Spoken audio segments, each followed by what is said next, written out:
पहिलो चरण त अहिले पनि खोज नै गर्नुपर्ने छ, थुप्रैको उद्धारै गर्नुपर्ने छ। अहिले त हामी त्यही चरणमा छौँ। तत्काल राहत पुर्याउनु पर्नेछ र राज्यको तर्फबाट सबै संयन्त्रहरू, सुरक्षाका संयन्त्र, प्रशासनिक संयन्त्र, अरू सबै संयन्त्रहरूलाई सरकारको प्रमुखले परिचालित गरि नै राख्नु भएको छ। तर हामीले हाम्रो तर्फबाट आज भनेका छौँ, यस्तो बेलामा राज्यले सबै संयन्त्रहरू परिचालित गरिरहेको छु भनिरहँदै गर्दा सँगसँगै के पनि ख्याल गर्नुपर्छ भने राज्यसँग भइरहेका, नियमित अवस्थामा राज्यसँग भइरहेका साधनहरूभन्दा बाहेकका सबै पनि राज्यकै हो। हामी सबै पनि राज्यकै हो। त्यसैले यो बेलामा हामीहरू सबैलाई जसरी राज्यले परिचालित गर्न चाहन्छ त्यसरी उसले परिचालित गर्न पाउँछ र हामी तयार छौँ। हाम्रो यही प्रस्तावमा माननीय गृहमन्त्रीजीले अहिले तत्कालै विपदग्रस्त भएको क्षेत्रहरूमा पार्टीका कार्यकर्ताहरूलाई खास गरिकन सडक सफा गर्नका निम्ति र अरू केही खोज र उद्धारका निम्ति त्यहाँ हाम्रो सङ्ख्याले पुगेको छैन, सङ्ख्याहरू परिचालित गरिदिनु पर्यो भनेर भन्नुभएको छ। हामी यहाँ भएको छलफलको आधारमा अहिले जे आवश्यकता छ त्यो आवश्यकताको अनुसार हामी आफ्नो पार्टीभित्र जुन विपदका हाम्रा संरचनाहरू बनाएका छौँ ती संरचनाहरूमा अहिले सरकारले भनेकै कुराहरूसँग समन्वय गरिकन हामी आफ्नो कुराहरू परिचालित गरिहाल्छौँ। हामीले यही नै भनेका छौँ कि यतिखेर स्टेट भन्दै गर्दाखेरि स्टेटले नन स्टेट भनेर भनिएको त्यो सबैलाई पनि आफ्नो ठान्नुपर्छ। हामी सबै यो बेलामा राज्यका हौँ, चाहे निजी क्षेत्र होला, चाहे राजनीतिक दल होला, चाहे सामाजिक सङ्घ संस्थाहरू होला, यो सबै मेरो शक्ति हो, सबैलाई मैले परिचालित गर्नुपर्छ। किनकि सरकारसँग भएको स्रोत र साधनबाट मात्रै यत्रो ठुलो प्राकृतिक विपत्ति पछिको अवस्थामा काम गर्ने कुरा सम्भवै हुँदैन। हामी भए पनि सम्भव हुँदैन, जो भए पनि सम्भव हुँदैन। यसरी गर्नुपर्छ भनेर भनेका छौँ र मलाई विश्वास छ यसलाई सरकारले पनि त्यो अनुरूपले लिन्छ। दोस्रो, आज हामीले छलफलमा के भनेका छौँ भने हामीले प्रत्येक विपत्तिमा गरेको अनुभव, विपत्तिको लगत्तै पछाडि हामी सबैलाई विपत्तिमा परेको प्रत्येक नागरिकको जस्तै पीडा हुन्छ, चाहे त्यो राज्य सञ्चालनमा बसेका कोही होला, चाहे सञ्चार माध्यम होला, चाहे हामी होला। तर 5-7 दिन पछाडि हाम्रो प्राथमिकताहरू बदलिन्छ, जुन स्वाभाविक हो।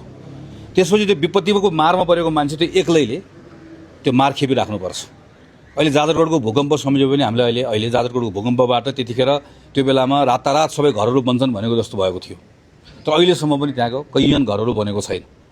यो हामीलाई कसैले पनि दोष नदिकन हेऱ्यौँ भनेदेखि भने हाम्रो विगतको अनुभवले हामीले यो कुरा सिकाउँछ। त्यो आजको छलफलमा हामीले यो कुरा उठायौँ कि यो कुराको पुनरावृत्ति नहोस् भन्नका निम्ति हामी अलिक फरक ढङ्गले काम गरौँ त भन्ने सन्दर्भमा अहिले एउटा सर्वदलीय एउटा संयन्त्र बनाऊँ र त्यो पनि संसदभित्रबाट एउटा समिति बनाऊँ।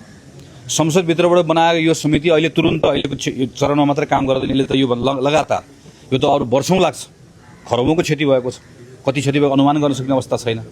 त्यसले यसले लगातार अहिले खोज उद्धार, यो अर्ली रिकभरी, यो सन्दर्भमा सरकारलाई सुझाव दिने, पार्टीहरूलाई पनि कतिपय ठाउँमा संयुक्त रूपमा परिचालित गर्नुपर्ने कामहरू होला, त्यो पनि त्यो संयन्त्रले गर्छ। र त्योभन्दा बाहेक पनि अलि पछाडि जब हामी अलिकति सामान्य भएको अवस्थामा पुग्छौँ तर त्यो बेलामा झन् बढी आवश्यकता हुन्छ।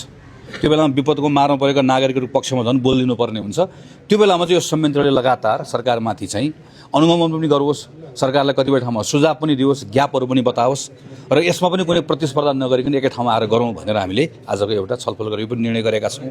र हामीले सबै पार्टीका साथीहरूलाई, सबै राजनीतिक दलका आफ्ना कार्यकर्ताहरूलाई, सदस्यहरूलाई परिचालित हुन आह्वान गरेका छौँ। तर परिचालित हुँदै गर्दा यो पार्टी त्यो पार्टी नभनिकन सबैजना हामी स्वयंसेवी हौँ, पार्टीका साथीहरू परिचालित हुनुहोस् तर स्वयंसेवीका रूपमा परिचालित हुनुहोस् भनेर हामीले त्यसलाई पनि सामूहिक रूपमा आह्वान गरेका छौँ। र अहिले सरकारले जुन राहतको एउटा कोष बनाएको छ, हामी सबैले आफूले सङ्कलन गरेका कुराहरू पनि त्यही कोषमा ल्याएर एकै द्वारबाट यी सबै कुराहरूमा हामीले काम गरौँ भन्ने पनि यो पनि सँगसँगै हामीले आजको बैठकबाट हामी यो निष्कर्षमा पुगेका छौँ। र यो हामीहरूले लङ टर्ममा पनि खास गरिकन जलवायु परिवर्तन र हामी जुन खालको प्राकृतिक जोखिममा छौँ यी कुराहरूको सन्दर्भमा पनि बेला बेलामा छलफल हुने, तर यसका लागि दिगो रूपमा गर्नुपर्ने कामहरू नगरेको जुन हाम्रो अनुभवहरू रह्यो यसबाट पनि सिक्दै यसका सन्दर्भमा पनि हामीले यसको काम गर्नुपर्छ भन्ने कुरालाई पहिला मनन गरेका छौँ। र त्यो जिम्मेवारी पनि त्यस सर्वदलीय जुन संयन्त्र छ, संसदीय समिति छ, त्यसले काम गर्छ। संसदमा नभएका दलहरूलाई पनि त्यसमा आमन्त्रण गर्ने र सबैले मिलेर जोइन्टली काम गर्ने। अहिलेको लागि खालि यति नै कुरा हो। हामीले यो बेलामा चाहिँ आजको छलफल सर्वदलीय यो छलफलबाट सबै राजनीतिक दलले सरकारलाई हाम्रो एउटै सन्देश पनि दियौँ, एउटा सोलिडारिटी, हामी सबै एक ठाउँमा छौँ र नागरिकहरूलाई पनि यो बेलामा यो त्यो नभनेको नेपालका सबै राजनीतिक दलहरू दुःखको बेलामा, पीडाको बेलामा हामी एकसाथमा छौँ। हाम्रा जति ताकत, सामर्थ्य, हाम्रो अनुभव त्यो सबै लगाएर हामी यो बेलामा चाहिँ हामी एकअर्कालाई मद्दत पनि गर्दै र एकबद्ध भएर अहिले यतिखेर महाविपत्तिमा परेका नागरिकहरूलाई जोगाउनका निम्ति हामी यसमा खर्चिन्छौँ, हामी समर्पित भएर लाग्छौँ भन्ने कुराको एउटा सङ्कल्प गर्नु पनि भेला भएका यो सङ्कल्प गरेर आजको बैठक हामीले टुङ्ग्याएका छौँ। कांग्रेसले केही आर्थिक सहयोग